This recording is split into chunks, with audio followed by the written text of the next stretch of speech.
હવે છોલા હોય કે ચોળા, સફેદ ચણા હોય કે કાળા ચણા, બધું મજેદાર બનશે. દેશની વિવિધ સંસ્કૃતિ, આખી અલગ અલગ સંસ્કૃતિઓથી બનેલો ભારત દેશ અને ત્યાં અલગ અલગ સંસ્કૃતિની ઝાંખી પણ જ્યારે સોમનાથના દ્વારે આજે દેશની અલગ અલગ સંસ્કૃતિની ઝાંખી પણ જોવા મળતી હોય ત્યારે પણ અદ્ભુત એક દ્રશ્ય ઊભું થઈ રહ્યું છે. આખો દેશ જાણે કે એક થઈને આજે અલગ અલગ સંસ્કૃતિની આ ઝાંખીઓને પ્રદર્શિત કરી રહ્યો છે. વિવિધતામાં એકતા ધરાવતો આ દેશ આપ જોઈ રહ્યા છો. હવે કાશ્મીરની એ ઝાંખી.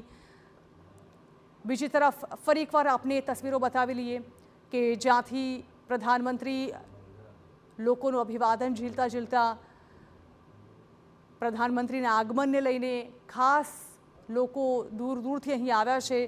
તેમનું અભિવાદન ઝીલતા ઝીલતા જ્યારે પ્રધાનમંત્રીનો આ રોડ શો ધીમે ધીમે આગળ વધી રહ્યો છે અને દેશની અલગ અલગ સંસ્કૃતિની ઝાંખીઓ પણ જોવા મળી રહી છે.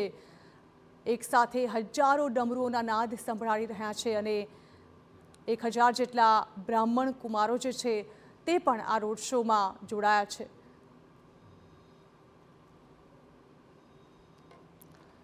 એક તરફ જ્યાં હર હર મહાદેવનો ઘોષ કરવામાં આવી રહ્યો છે, શંખનાદના અવાજો સંભળાઈ રહ્યા છે અને બીજી તરફ સોમનાથની આ પાવન ભૂમિ આજે જે શાસ્ત્રોક્ત વિધિથી ડમરૂના અને શંખના નાદથી ગૂંજી રહી છે, એક અલૌકિક અને અદ્ભુત સંગમ જોવા મળી રહ્યો હોય તે પ્રકારની તસવીરો પણ લગાતાર સામે આવી રહી છે. અન્ય એક તસવીર જે પણ જ્યાં જે શૌર્ય યાત્રા યોજાઈ રહી છે તેની એક ઝલક.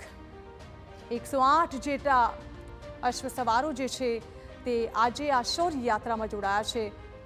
2 કિલોમીટર લાંબો જે રોડ શો યોજાઈ રહ્યો છે તેમાં 108 જેટલા અશ્વો જે છે શૌર્ય અને સ્વાભિમાનના પ્રતીક રૂપે આજે આ યાત્રામાં તેઓ જોડાઈ રહ્યા છે.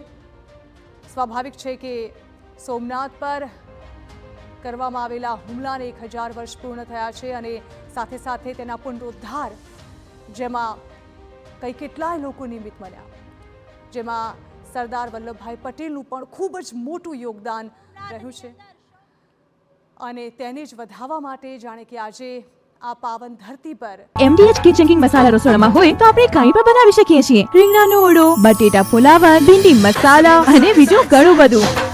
MDH